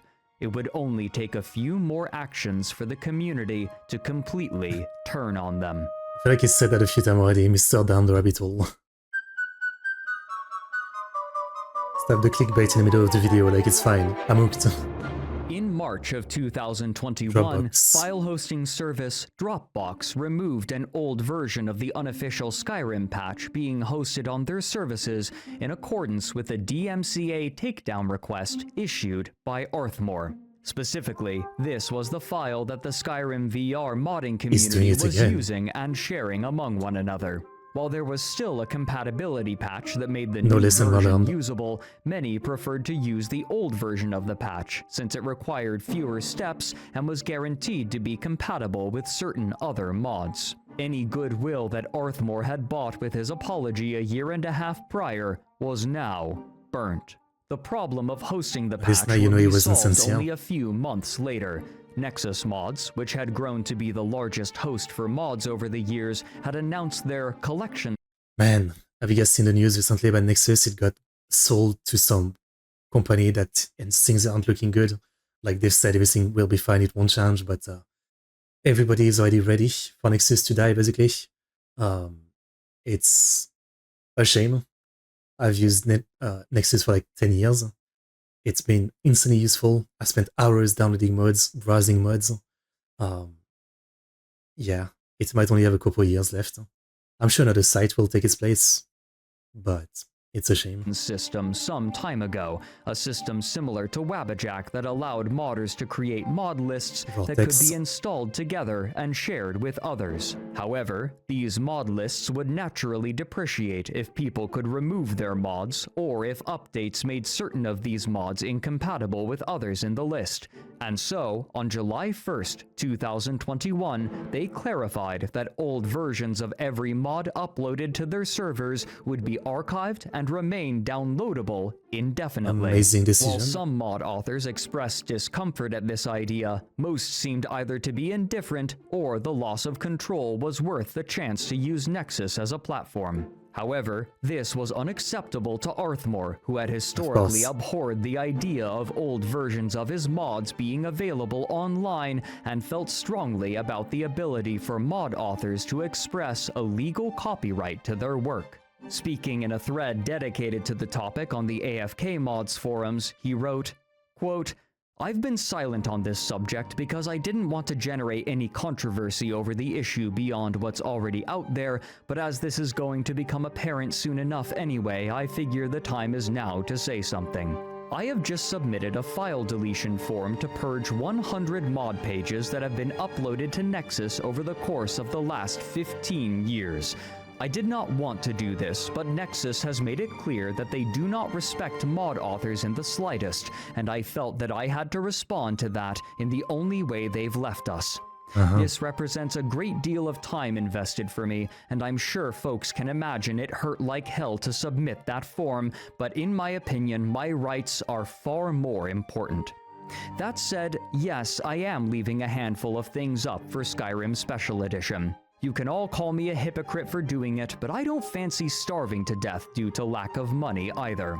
No further updates to any of my mods will be done, and no new material from me will be uploaded in the future. Due to existing agreements with the Unofficial patch team, the patches will be the only content under my account that will receive its regular updates, so don't ask about the rest because it won't be happening.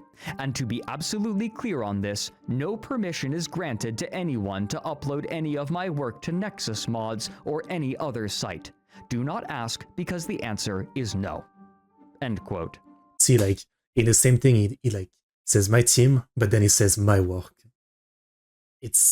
This thread was filled with people who shared Arthmore's sentiment, lamenting Nexus's decision, and some offering unprofessional but enthusiastic legal advice. This was perhaps to be expected, given that it was his website. For most of the modding public, however, the most important fact was that the Unofficial patch would remain on Nexus, despite his anger. In fact, these changes meant that, while Arthmore would remove many of his mods, the archive of old versions of the Unofficial patch would now be available to those who desired it through Nexus, meaning that the Skyrim VR modding community no longer had to quietly pass the old versions among one another. But just as the Unofficial patch was becoming more accessible to VR users, console users would see themselves stymied instead. While modding on console versions of Skyrim was less common, there was still a community around it, though their capabilities were extremely limited. My last console was the For PS3, the Xbox version of the game specifically, console mod users were limited to 5 gigabytes of space and 150 unique mods, but some were still dedicated enough to make it work. Discussions around whether or not to use the Unofficial patch specifically were floated due to its remarkably large size, at the time at 366 megabytes, peculiarly large for a patch meant only to fix bugs. User Snipey360 wrote that this file size could be attributed to, quote, roughly 15 megabytes of bug fixes addressed by a modification of the ESP file, yet another 350 megabytes of included textures, meshes, sound files, and scripts. End quote.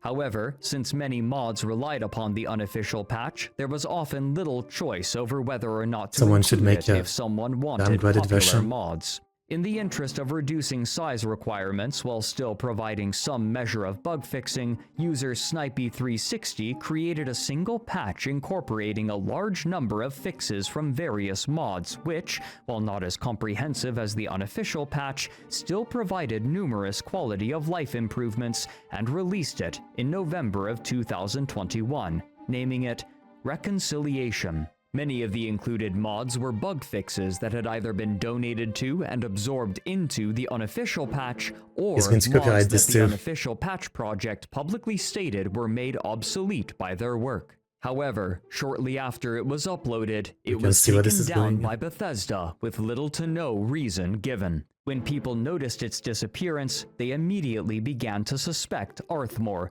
whose fondness for DMCA takedown requests was at this point well documented and well practiced. Beseeching the Bethesda moderators, Snipey asserted that Reconciliation did not infringe upon the Unofficial patch's terms of use, but in response, the moderators were extremely vague, stating, "We regret to inform you that your appeal is denied due to the evidence within our system for uploading a mod without respect for the rights of others."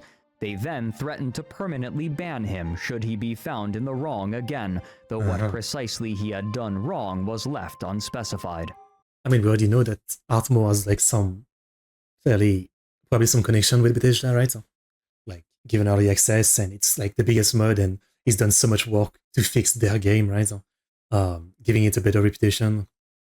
Of course, they're going to give him preferential treatment with stuff like this. Perhaps driven in part by a publicly stated frustration with Arthmore, Snipey uploaded the mod again, but this time with 2 versions. One that omitted the Unofficial patch, and one that included it. Again, the version that omitted the Unofficial patch was removed.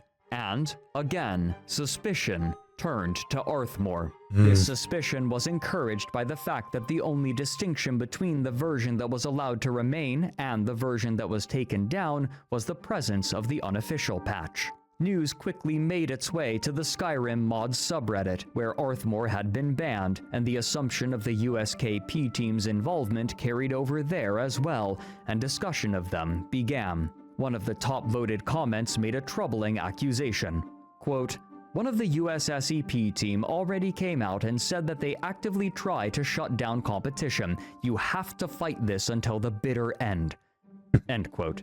When someone expressed dubiousness, another user chimed in to give context, explaining how problems in the modding scenes of previous Elder Scrolls games had led to the problems in the present day.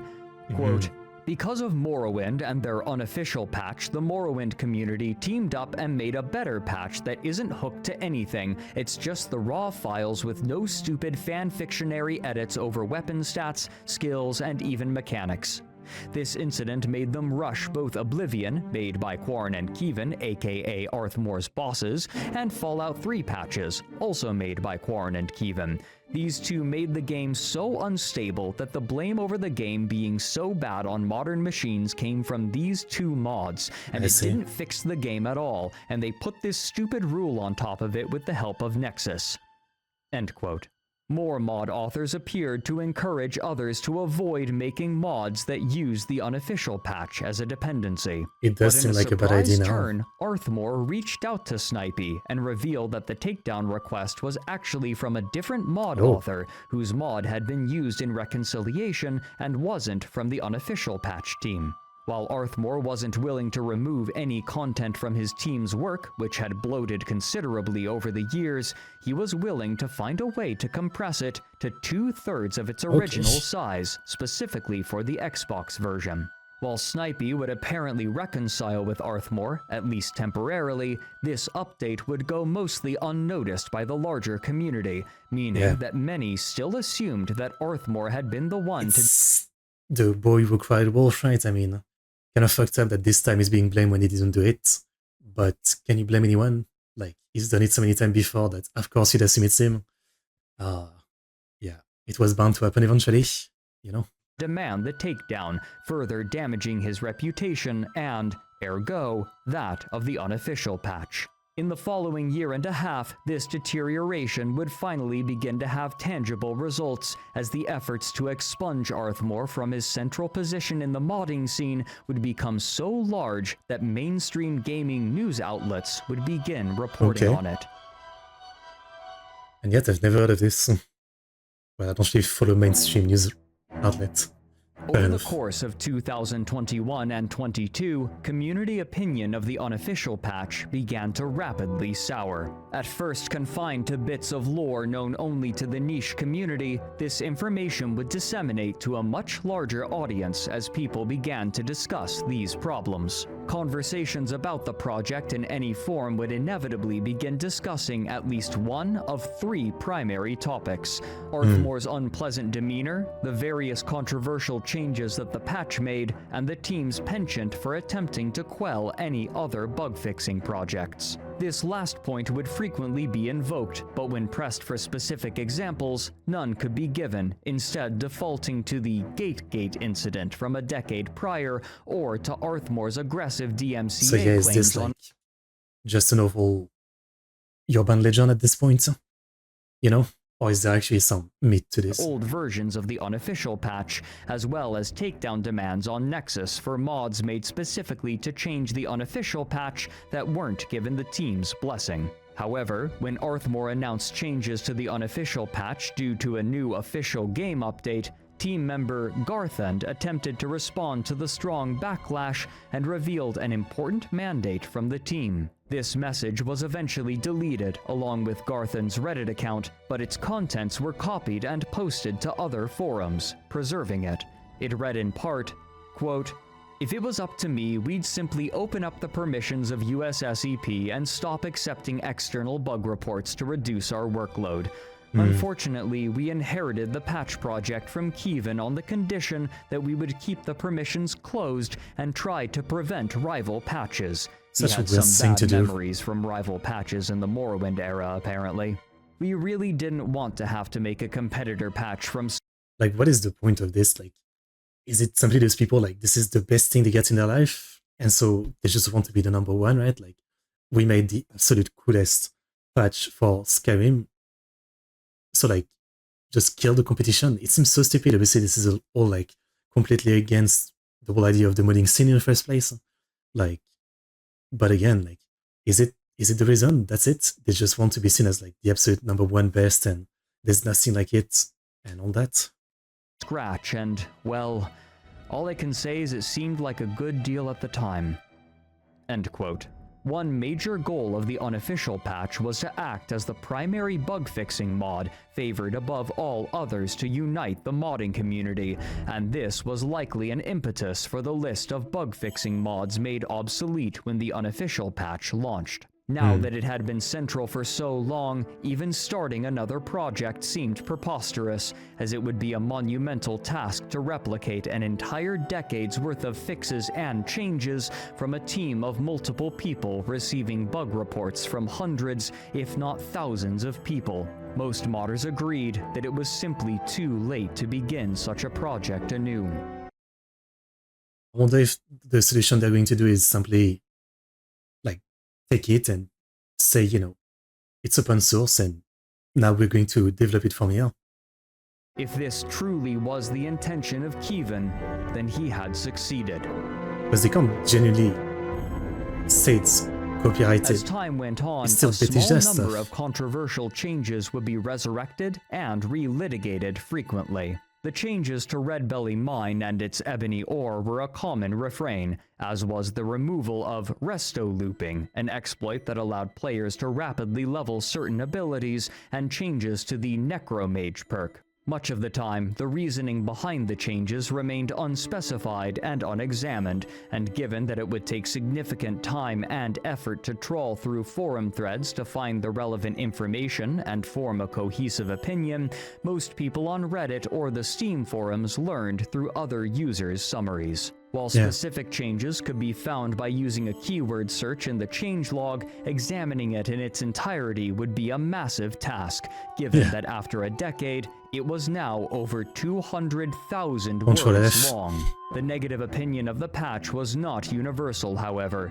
Many people still supported its use, and those who derided it acknowledged its overall positive impact on the game. Some supporters would go so far as to say that Skyrim was nigh unplayable without the Unofficial patch, with long, fawning screeds written to support it.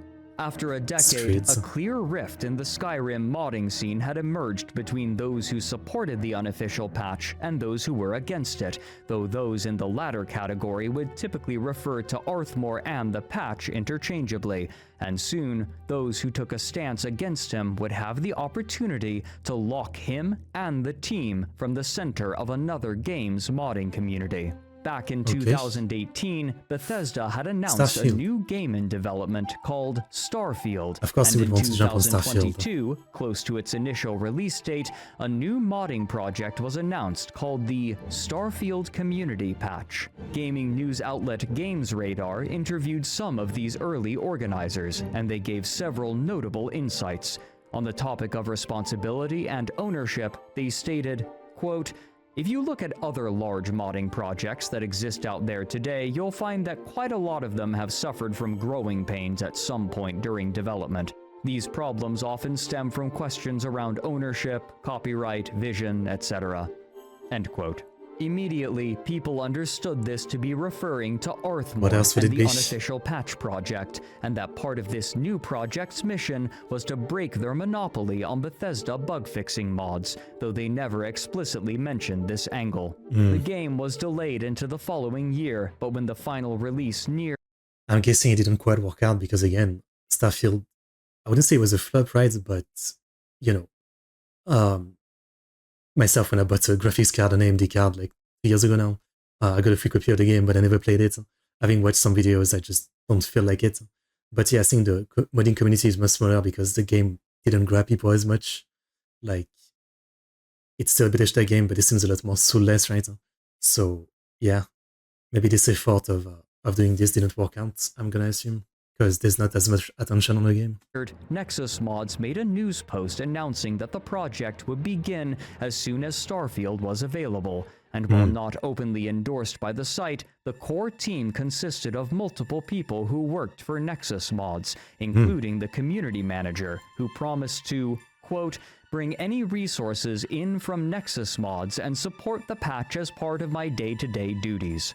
Another notable figure was Halgari, creator of the Wabbajack program and head of the Nexus Mods desktop development team. Most notable for those paying attention to the unofficial patch, however, was a section about 2/3 of the way through the article with the header, "Is this from the same team that made the unofficial patches for Skyrim and Fallout 4? Its contents read, quote, "That's a bit of a complicated question, but the shortest answer is no.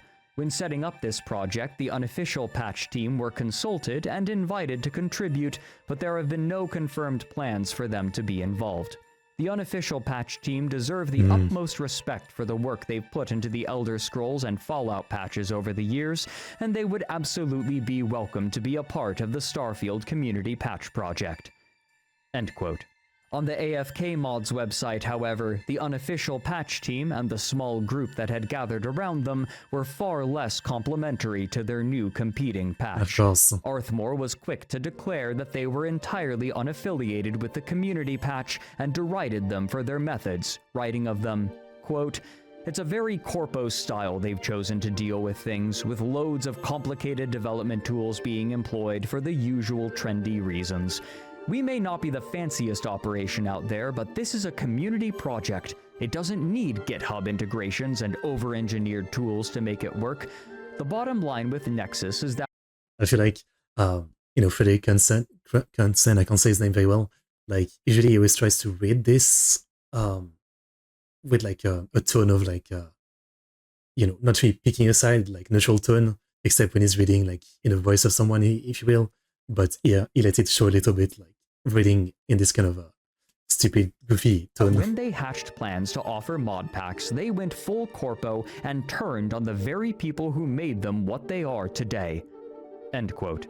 With both teams confident in their ability to attract the attention of mod users, it would take time to discover if the dominance of the unofficial patch project could be shaken. But even as the team continued work, they would oscillate even further with some of their changes. The Red Belly Mine, which had practically become a rallying cry for those frustrated with what they saw as overzealous changes, began to receive further adjustments. Originally, its ebony ore had been changed to iron, and the iron in another nearby mine changed to ebony, but now the unofficial patch team decided to resurrect an unused mine left in the code, which they named Bitterblade Hollow. The patch notes don't name this cave, but they do note that the cave houses the ebony nodes and a small pack of wolves, nothing more. However, this was either an error or a joke, as various mod users noticed that a book called the Bitterwitch Journal could be found in this new cave, which included a poem either written by one of the unofficial patch team or pulled from other lore. These changes caused significant confusion for people who had been playing the game for over a decade at this point, with one Reddit user questioning themselves. Quote, "I've played this game 20 times in the last 12 years, and that was actually new. I kinda wondered if I might be having a stroke."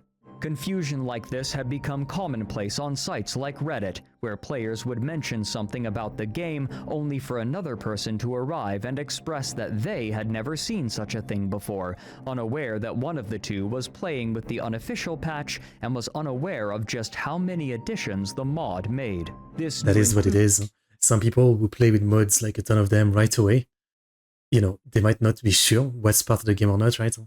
So, like, you might criticize something, but it was part of a mod and not that, right? But even if you play a lot of a game, you haven't seen everything. So, yeah, it's interesting. It's interesting, but I do really think, like, restored content patch can be pretty cool.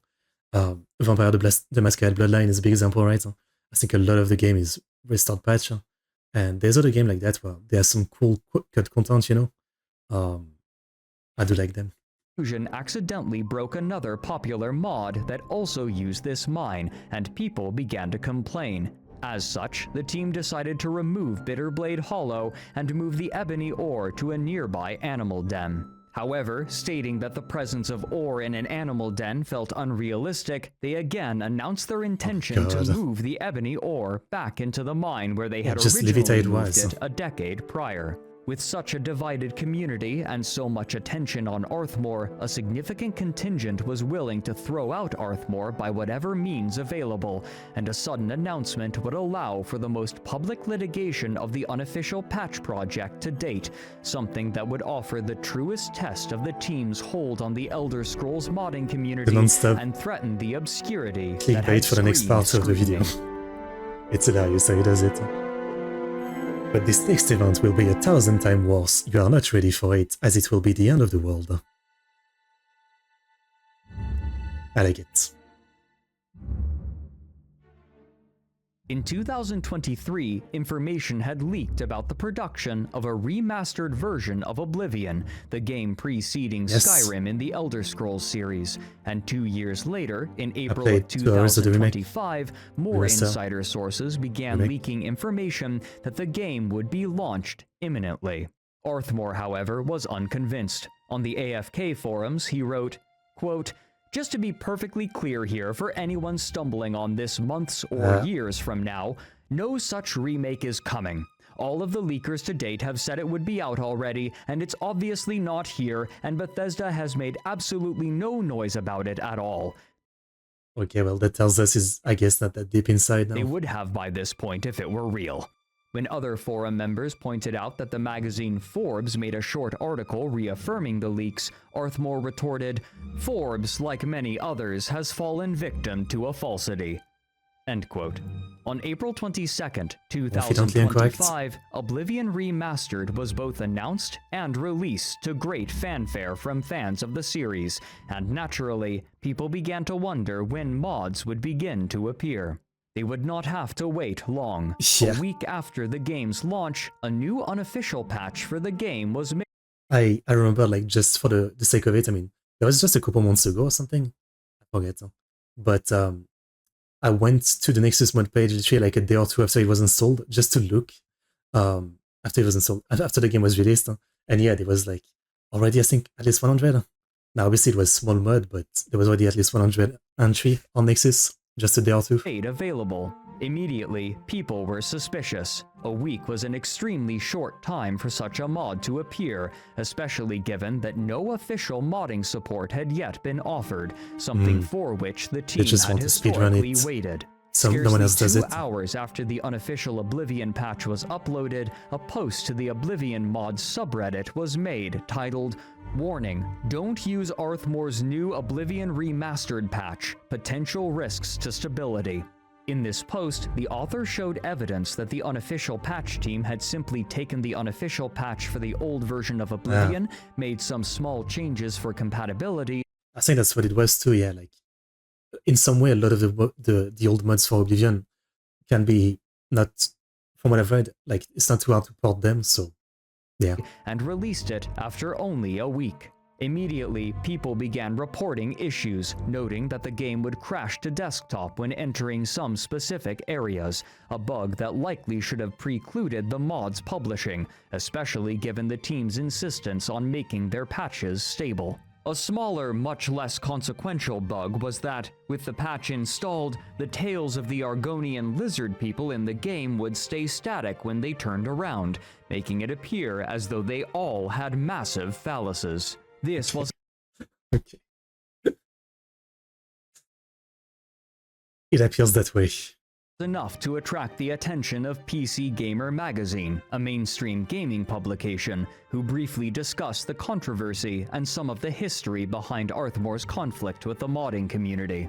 Arthmore took the time to reach out to the author of this article to provide extra insight into Gategate and also address the Red Belly mine changes, though the update to the article included no new information about the Oblivion Remastered patch. Despite his initial hesitance, the changes to the Red Belly mine had become one of his most ardently defended aspects of the patch, perhaps due simply to the frequency of its discussion.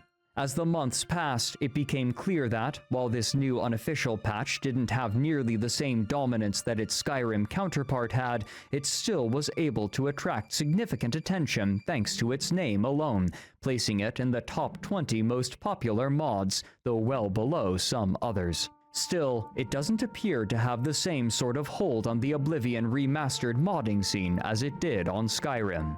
In the meantime, however, the effort to prevent the unofficial patch's dominance in Starfield was beginning to waver. While the community patch had significantly outperformed the unofficial patch, octupling the number of unique downloads, it suddenly stopped receiving updates in September of 2024. It wouldn't be until May of the following year that the Starfield community would receive a reason from one of the team members.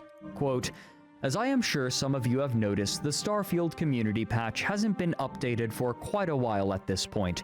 This is due to the core team members generally not having the time or motivation to curate the patch anymore. Other members of the team have found themselves disenchanted with the game for various reasons." Again, I haven't played myself, but that's what I've seen. Like, compared to the other game and all that from Bethesda, it just doesn't seem to have much to really love and replay. And I'm sure some people still enjoyed it, but I think the overall view from most people of the game is that, like, it just doesn't need the same way as the other games. But I have not played it. Lack of replayability, the paid modding situation, moves on to playing new games, etc. TLDR, we're opening up the floor for anyone who would be interested in taking over as project lead. It's a fair amount of work, but if you're interested, please let me know. If nobody comes forward, we may have to retire the project and direct users to Arthmore's patch going forwards. End quote. As of writing, there has been no word from the leadership of the Starfield community patch, while every active unofficial patch project receives regular updates. Arthmore continues to lead the team, though he has long ago stopped posting to Reddit. Despite the protests and the controversy, no other bug-fixing mod has been able to break the dominance of the unofficial patch project. And where they have been overshadowed, the effort required has been comparatively immense and has floundered over time. With every other project quashed and the dedication of the team unparalleled. But from what was said from this video for the most part, the problem were mostly for Skyrim, like Fallout 3, New Vegas, 4, Oblivion, Morrowind. Maybe there wasn't as much controversy with this patch. The unofficial patch project continues to project their will and vision despite ever-mounting controversy, and at least for the time being, it appears that this is how it will stay. I see. The end. Fair enough. I think what I can say in the end is that it's very interesting, but I guess, if you think about it, all of this is interesting debate, subject and all that, but in the end, I'd say all those patches are still, like, super important. They announced a lot of work from a lot of people, so, like, Mr. Artmore's, way of conducting himself and all that should not, it shouldn't be enough to kill the patch. They still have an insane amount of work. They are still very worth it. I'm sure, like, despite everything, if you're really mad, I'm sure there's, like, some mod out there that are, like a mod called, remove all the big change from the unofficial patch and only leave bug fix. I'm sure you can find that, right? So in the end, well, this is all some stupid drama to an extent. The unofficial patches are still awesome, super useful.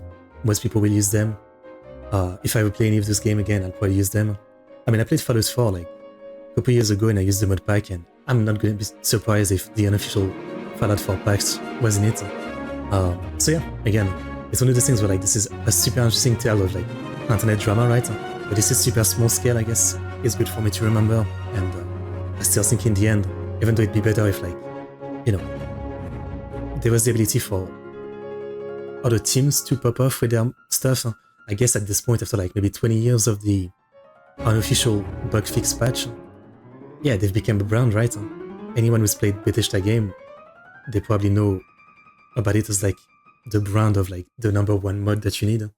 And all those controversies are still, like, kind of small scale, right? 99% of people won't know about it. And even the people who actually mod and seek this patch, they probably don't care that much, right? Like, most people are not that deep into the game, So yeah, extremely interesting for such a small thing, kind of like his video about Dwarf Fortress. Like, he's speaking some extremely niche subject, I would say. But man, they're interesting. So yeah, in the end, the moral of the story is like, you know, some people just, like, they cannot for one bit accept that they are wrong, right? And I'm sure we all know someone like that in real life. It's useless to fight. I mean, it's just a shame when they're like the one in control of something great, you know what I mean? And again, not to take away from some of his work, I mean, I'm sure he's done a lot of good stuff for the patch and the project, despite all the wrong reputation he brought to it as well. Yeah. It's interesting, again. It's nice sometimes to check out such a long documentary about something that's still so small scale, right? No one died, there was no terrible person doing terrible crimes. It's still like all kind of a smaller internet drama, but still some interesting subject.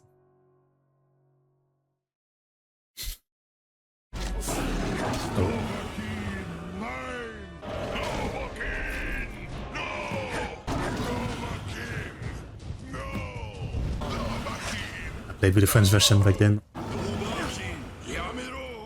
Yamero!